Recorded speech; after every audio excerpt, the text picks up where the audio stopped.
अस्सलाम वालेकुम, मैं हूं आपकी होस्ट सना मलिक। आप देख रहे हैं आज की कहानी। आज हम उस शख्सियत के साथ मौजूद हैं जिसके साथ ज़िंदगी ने तो सितम किए उसके साथ अपनों ने भी बहुत ही जुल्म सितम किए और ऐसे हालातों में उसको अकेले लोगों के साथ लड़ने के लिए छोड़ दिया जब उसके पास कोई नहीं था।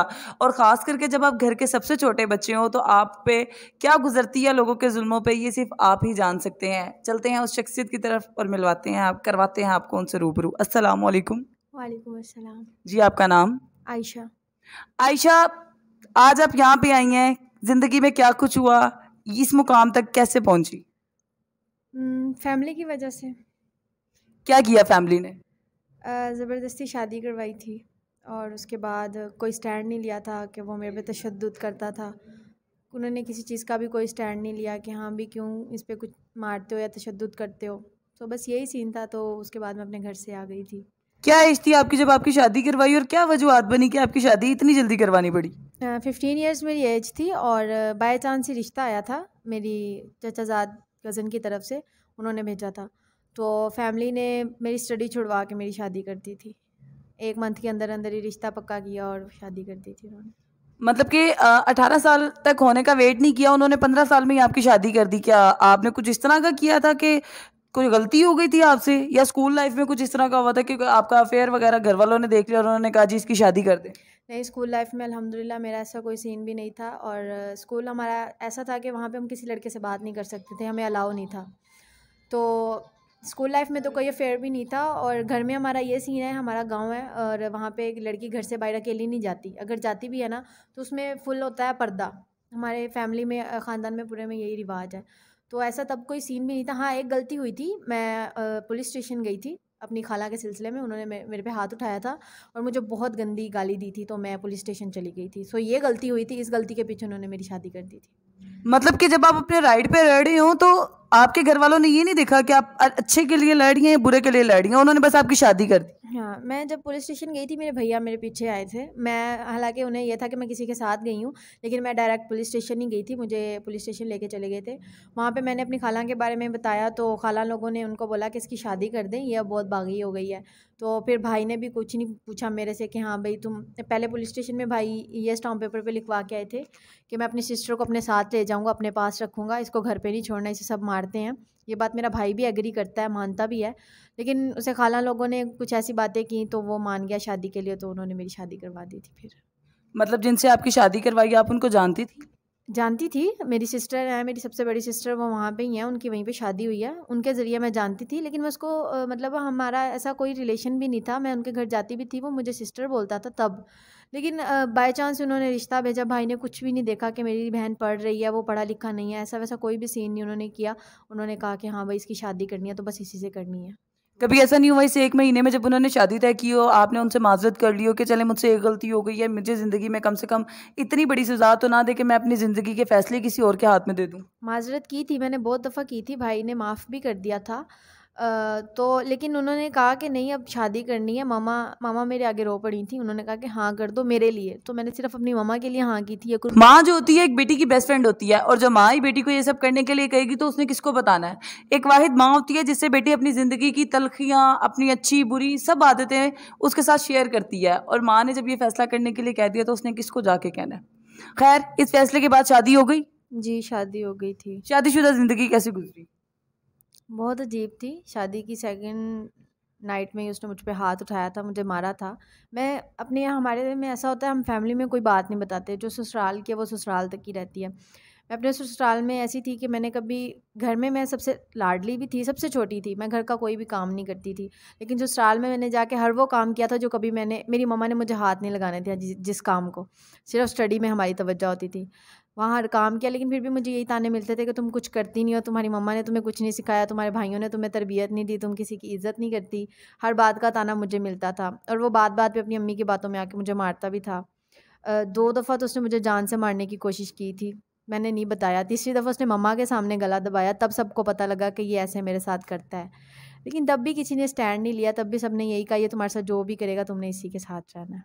शादी कितना अर्सा चली आपकी? मेरी शादी तकरीबन 4 मंथ बस। बस 4 मंथ। इस 4 मंथ में उसने कसाई बन के मारना शुरू कर दिया। बस उसे ये पता था कोई भेड़ बकरी मेरे हाथ से बांध दी गई है और मैं इसके साथ जो मर्जी करूं तो कोई नहीं आएगा स्टैंड लेने। बिल्कुल, भाई ने उसको इतनी इजाज़त दी हुई थी कि तुम इसको जान से भी मार दोगे ना, मैं इसके पीछे नहीं आऊँगा। मतलब उसने ज्यादा सीरियस ले लिया था आपकी भाई की इस बात को। बहुत ज़्यादा सीरियस ले लिया था, लेकिन जब भाई को पता लगा ना कि वो मुझे गालियाँ देता है, आयशा को बातें सुनाता है, तब भाई ने स्टैंड लिया। लेकिन तब बहुत देर हो चुकी थी, तब मैं घर से आ चुकी थी और अब उसने शादी भी कर लिया, डिवोर्स भी दे दिया। अब भाई को एहसास होता है कि मेरी बहन ठीक थी और वो गलत था। अब फायदा नहीं ना, अब आपकी जिंदगी खराब हो चुकी है। बिल्कुल, बहुत ज़्यादा। तो ये मुझे बताएं कि उसने डिवोर्स दी थी कि आप खुद आ गई थी। मैं आ गई थी जब मेरी फैमिली ने बोला कि ना ये तुम्हारे साथ जो भी करेगा तुमने इसी के साथ रहना, तो मैं आ गई थी। मुझे कुछ उस टाइम समझ नहीं आ रहा था। उसने मुझे जान से मारने की कोशिश की थी, मैं अपनी जान तो खतरे में नहीं डाल सकती थी ना। तब मुझे फिर किसी की इज्जत नहीं नज़र आई क्योंकि मेरे साथ कोई भी नहीं खड़ा था। तो मैं वहाँ से आई थी लाहौर, मैं किसी के साथ भी नहीं आई। मेरी फैमिली में अब यही सब बोलते हैं कि किसी के साथ गई है, निकाह किया हुआ, ये वो, ऐसा भी कोई सीन नहीं है। अभी तक अल्हम्दुलिल्लाह जो भी कर रही हूँ अपने बिलबोते पे कर रही हूँ, किसी के साथ रह के नहीं कर रही। और दूसरी बात ये कि वहाँ से आई थी, मैं किसी के साथ भी नहीं आई थी, मुझे तो रास्तों का भी नहीं पता था। भाई भी इस बात को जानते हैं कि हम कभी घर से बाहर अकेली नहीं गई। तो सब यही कहते हैं कि किसी के साथ गई है, लेकिन अकेली आई थी और अभी तक अकेली ही हूँ। फैमिली को मिस करती हूँ बहुत ज़्यादा, लेकिन अब उनके बातें, उनके फ़ैसले मुझे उनसे बहुत दूर कर चुके हैं। उनके पास जाने को भी दिल नहीं करता अब मेरा। मैं आपके इस फैसले को कभी गलत नहीं कहूंगी कि आप घर छोड़ के आई। आपने वो देखा जो आपकी ज़िंदगी का तहफ़्फ़ुज़ था। आपने पहले अपने रिश्तों पे एतबार किया, आपने उन रिश्तों पे एतबार किया जो एतबार के काबिल हरगिज़ नहीं थे। जी, बिल्कुल किया, बहुत किया। मैंने मम्मा को भी बहुत बोला कि मुझे डिवोर्स ले दे, मुझे अपनी स्टडी दोबारा स्टार्ट करनी है। मम्मा कहती हैं, पहले मम्मा मान गई थी, लेकिन उसने कॉल पे मामा को पता नहीं क्या बातें की हैं, पहले मामा को सुनाई हैं। फिर मैंने उनसे पूछा कि मामा ने आपको क्या कहा है? तो मुझे कहता है कि आपकी मामा ने बोला आयशा को आके ले जाओ। तो मैंने कहा नहीं, मुझे नहीं तुम्हारे साथ जाना। तो मुझे कहता है तुम्हें तो मैंने लेके ही आना है और आके अब तुम्हें जान से ही मारना है, आखिरी दफ़ा लेके आऊँगा अपने पास। तो मैंने मामा को ये बात बोली, मामा कहती है तुम झूठ बोल रही हो, तुम्हें लेके जाएगा, तुम्हारे साथ जो भी करे तुमने उसी के साथ रहना है, क्योंकि अब तुम्हारा सब कुछ वही है, हमारे साथ तो अब तुम्हारा कोई ताल्लुक नहीं रहा। मैंने कहा चलें ठीक है, मैंने उस टाइम हाँ कर दी। तो उससे अगले दिन ही फिर मैं घर से आ गई थी, क्योंकि मुझे उस टाइम कुछ नज़र नहीं आ रहा था, क्योंकि उसने मुझे लेने आना था। तो मैंने कहा वो लेके चला गया तो उसने मुझे बिल्कुल ही मार देना, क्योंकि अपनी बात का पक्का है। उसके बाबा ने भी मेरे पे हाथ उठाया था, मतलब मेरे ससुर ने, उन्होंने भी मुझे मारा है। लेकिन मेरा साथ दिया था मेरे देवर ने, मेरे देवर हैं, उन्होंने बहुत साथ दिया था। वो थोड़े से हैं तो पागल टाइप के ही, उनको कुछ समझ नहीं आती, लेकिन उन्होंने मेरा घर पे रह के बहुत साथ दिया है मुझे। मतलब कोई मेरे पे हाथ उठाता था वो स्टैंड लेता था। लेकिन लास्ट टाइम पे उसने भी कुछ नहीं कहा, वो घर पे भी नहीं था। मामा ने देखा, मामा ले तो गई, लेकिन फिर भी उनका वही फैसला था कि उसी के साथ रहना है। मतलब कि सबसे बड़ी बात तो देखें, अगर इनके भाई ने बहन के नाते ये बात कह दी अपने बहनोई को कि आप इसे मार भी दे तो मुझे फ़र्क नहीं पड़ता, मुझे उम्मीद है कि आपकी भी एक बेटी है। जब आप अपनी बेटी की शादी करें तो यकीनन अपने दामाद को ये बात लाजमन कहिएगा कि आप मार भी दें तो मुझे फ़र्क नहीं पड़ेगा, क्योंकि ज़ाहिर बात है बहन और बेटी के लिए असूल एक ही होने चाहिए। वो भी गैरत के नाम पे कुर्बान करेंगे और इसको भी गैरत के नाम पे कुर्बान कर दीजिएगा। एक की ज़िंदगी, एक का फ्यूचर आपने बेड़ा गर्क कर दिया, दूसरे का भी आप ही ने करना है। ज़ाहिर बात है आपकी इज्जत गैरत सबसे महफूज रहे। ये इसके बाद जो आप पे टैग लगेगा उससे फ़र्क नहीं पड़ता, जो आपने किया उससे आपकी इज्जत बरकरार है ना। पगड़ियाँ आपकी सलामत रह गई होंगी इस बात से, है ना। मान भी वैसे ही रह गया होगा आपका। आयशा, आप क्या करना चाहती हैं ज़िंदगी में?